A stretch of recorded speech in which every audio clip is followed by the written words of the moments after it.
makes you happier? And ano yung mas nakakapag-bigyan sa'yo ng fulfillment? Oh, wow.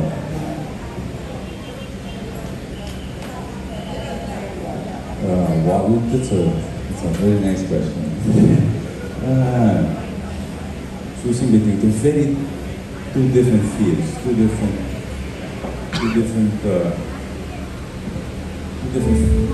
fields for I can't explain. Fulfillment. I don't. How should I say it? I help people because I have to and I can. Fulfillment is not even a feeling. Fulfillment, I feel once I've done something as a whole. Once there is something, that's when I feel fulfilled. Not really helping. I can't explain, but it's really hard to explain. It's a very hard question. No? It's a very personal question. I take it personally. It's not about fulfillment. On the side of helping, I just want to help and I can. We wanted to make a change. I said in this area, I can't do it for the whole Philippines. I'll do it here, and we've been doing it for 2 years so far, so good po. With the other side of acting, that's my playground. As a person, hanap buhay ko din po. That's where also I started. That's where I hold people. That's why also partly I'm here. Kinalaman na rin po yun sa showbiz ko, of course, for awareness. And I won't take that away. It's reality. But again, fulfillment siguro po as a whole. I feel fulfilled on both, but really more on acting side personally. But on the helping side, I know it's more than fulfilled. It's not a fulfilled. I can't explain. I just really have to. I want to help. I can help. So that's my mentality when it comes to that side po. Yun po. Maraming salamat. Thank you. Thanks, Alvin. Salamat, Alvin! Chuk, nasan ka ba? Nandito kay Joey Austria. Sorry, ito po ako. Ayan. Yes po. Si Joey, ngayon tanong Joey Austria from Showbiz on the Go. Tama ba? At saka ito palang latest ng B1 Boses. Congratulations to. Curious question lang. So, naka 1 year na kayo ni May. So, could you share to us yung naging journey ng inyong as husband and wife na? And kung nagkaroon na ba ng petty tampuhan, or how did you resolve it? Opo, pwede na po. I think that's normal naman po, pero nothing big. We haven't fought. I'm very happy. Our journey has been nothing but great. We're growing together. And I'm just very blessed that it's her. At the same time, ano po, it's, masarap po sa feeling. May asawa as well. She's made it easier. She's been very more understanding, especially with the demand of both jobs that I'm in right now. And yun lang po, her support, her care for me is on a different level. So I'm just really blessed. So, yun po. Thank you po. Thank you po. Maraming salamat, Joey Austria. We have here, of course, Cesar of Net25. After Cesar, ang next na question from GMA News Online ni Risa Almo. Cesar. Hello, ako. Hello po. Kuha lang kami ng update for the lineup of this at kung anong update dito sa itinatag ng music laban. Kasi this is started to 2022. Kung may bibigay ka lang po sa amin. Opo, well, there's a lot of people on the list. I think we will give it. Nandiyan ba? Oh, sorry. There's a list na natin ng Music Laban. This was a third edition of the music laban. Uy, naalala yung music laban mo. Ang Ito na galing. po yun, but it's gonna be bigger. Sorry, I don't want to miss out on anyone. We have Carla Cray, DJ Carla Cray. We have Silent Sanctuary. We have Dilaw. We have Al James. We have, of course, our brother, Yolo Pascual. And then, of course, we have Miss Casey Tandingan. And, of course, my idol, Bamboo. Wow. So ito po, thank you, Ate. It's a very big of an anniversary because not only is it the Music Laban and actually the third already, but it is also the 85th founding anniversary of Quezon City. So it's a tight partnership po with Mayor Joy Belmonte because obviously with the last Music Laban also that we've had, it has been a very big impact to the youth as well. To the rest na rin po, hindi na rin mga youth, so sama na rin po. And everyone enjoyed it. So we just wanted to pursue for another year to give fun to the community and to the whole of Quezon City. Same pa rin po sa QC Circle pa rin po ba? Opo. Ngayon po, it's all the congressmen na, vice mayor, and mayors I will want as the head, of course po. Thanks, Cesar. Thank you po. We have Miss Marie Chris Nicasio. Yes. Ay, hello po. Hello. Hi, Arjo. Hello po. Thank you po. Congressman pala, sorry. Okay na po. Confused agad. Kung, kasi curious lang kami, since na busy ka with your politics and your career sa showbiz. Pero fresh ka pa rin and gwapo pa rin as ever. Paano daw ang pag-aalagang ginagawa sa iyo ni May?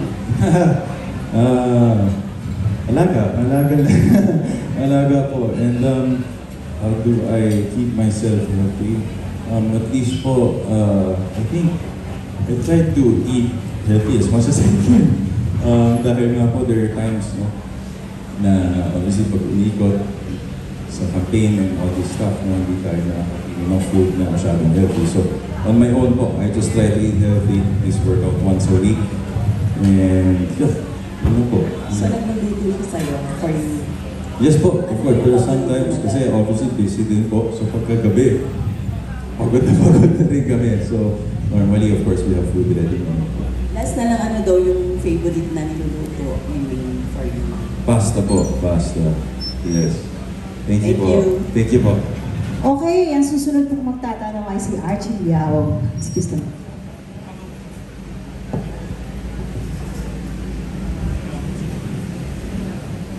Good evening ko. Naisa batas na yung Eddie Garcia bill. Tapos very timely ngayon yung issue ng mga sexual harassment at saka sexual abuse sa mga artista, no? So, as bilang galing sa showbiz, ano yung mga panukala para maprotektahan mo ang mga co-workers sa showbiz? Opo, that is one thing that has been catapulting in the last 2 weeks now after the issues popped out regarding the sexual harassment. It is yet to be studied po. We'll let you know definitely an update on this. But as we move forward po, of course, I can't say much. There are legalities on the line as well. No? But definitely, we are in support to, of course, no sexual abuse. At hindi naman po yan yung industry ang kinikilala ko din po. This is not the industry I grew up in. There is no truth sa panglahatan ng LGBT na ganun sila. There's no proof to that. No? I beg to disagree also to nalalahatin pero may iilan. No? And they have to pay the price for what they have done. No? And I agree with that. Pero definitely sa panukala po, hindi ko na po para paunahan, but definitely we have the House of Congress, open live Facebook po regarding all these bills and all amendments that have to be done to make sure that the safety of the young men and adults, of course, in general, are all secure po. So maraming salamat po.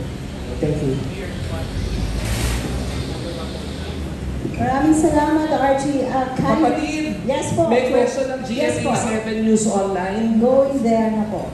A Yes. request lang po to everyone for all your content, your Miss social Larissa. media posts. Baka po pwedeng gamitin ng hashtag Arjo ang tayo Thanksgiving para we can see it at i-share namin kina Arjo. Thank you. Hello. Sorry, Jimmy Entertainment. Hello po. Hello po. Ayan. Na-mention na kanina na hinahayaan mo yung management mo with regard to projects na kukunin mo. Pero may conditions ka ba? Like, especially now na representative ka na ng QC to kung ano yung mga pwede at hindi. Like, for example, this bag na medyo may politics issue, di ba? May mga conditions ka ba? Wala naman po. Kasi I started Bagmans even before I became a congressman. So it's for people to think. You know? Definitely, this is not what I do. So I'm doing it. It's a story to tell, you know? And definitely it has nothing to do with my political career at all. It wasn't a target. As I said from the beginning, we did this 2017, way back before I was bago po naging representative dito sa Distrito 1. So it's way beyond the campaign period as well. So I just wanted to continue because it's a beautiful story. It's a good political drama story that I think people should watch. And yun po, the way it was done po kasi this time, obviously, as we went along,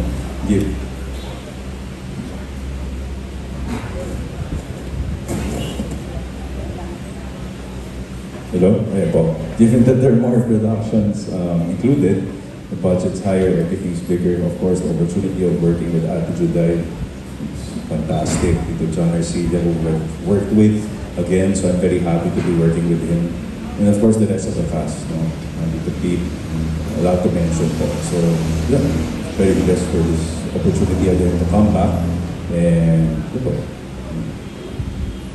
Thank you, Derry. Ayan, Rose Garcia, may question. Yan, hello po. Hello po. Yan, Arjo, kasi syempre, in a way, nasubaybayan ka namin mula na nagsimula ka sa showbiz. Opo. Ngayon, isa ka ng congressman at the same time, may buhay, may asawa ka na rin. Pag titingnan mo yung sarili mo ngayon, ano yung mga nabago kay Arjo? At ano na din yung mga pananaw mo na iba na kung para noon? Parang wala na siya. A lot of things then po. Definitely, I'm the same. It's just the same thing. I'm the same guy. It's just that there's more maturity, there's much more responsibilities as I grow up. That's the way I see it. Nothing changed. Madami lang po talagang ginagawa. That's about it. Hindi ko po makita yun.